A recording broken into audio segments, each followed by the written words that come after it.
the question of retooling our industrial infrastructure is a very large one. I mean, really what we're talking about taking on here, and it should have happened 50 to 100 years ago, is a retooling of the entire operating system, if you want to look at it that way, of planet Earth, because it's all now based on our addiction to oil and gas and coal and nuclear power. That transition isn't going to be done by waving a magic wand. It's not going to happen overnight. I think it can be done in 15 to 20 years, which in terms of a rollover. But remember, in terms of having a technology from its inception to its widespread application, today is much faster than it was 20 or 30 or 40 years ago with communication and the internet and all of that. Look at cell phones, look at computers. I mean, all of these things have a way. So we think that getting these systems developed can happen fairly quickly. We have people on our team who can arrange to have a manufacturing facility from scratch stood up within a year.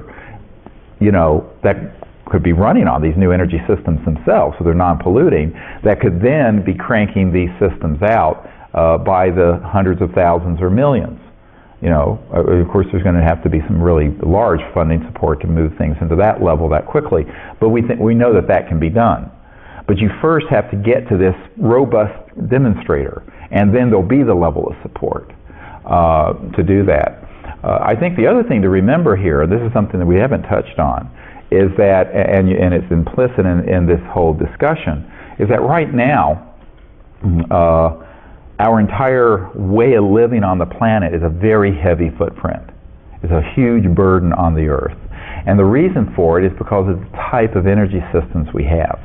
I remember as a high school student being with Archibald MacLeish, and he was saying at that time, in the 70s, early 70s, that the technologies already existed to scrub all of our smokestacks and manufacturing to zero effluent, zero pollution. But it took so much energy to do that, and energy itself created so much pollution, was so costly, that you got to this point of diminishing return very quickly.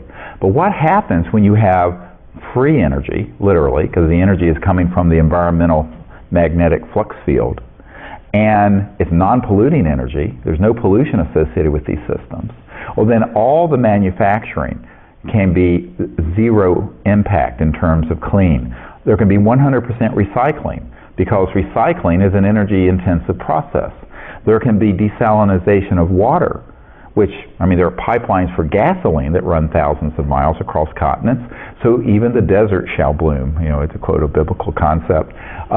There's no shortage of water on the Earth, there's a shortage of potable, fresh water, but the oceans are 2/3 covering the Earth.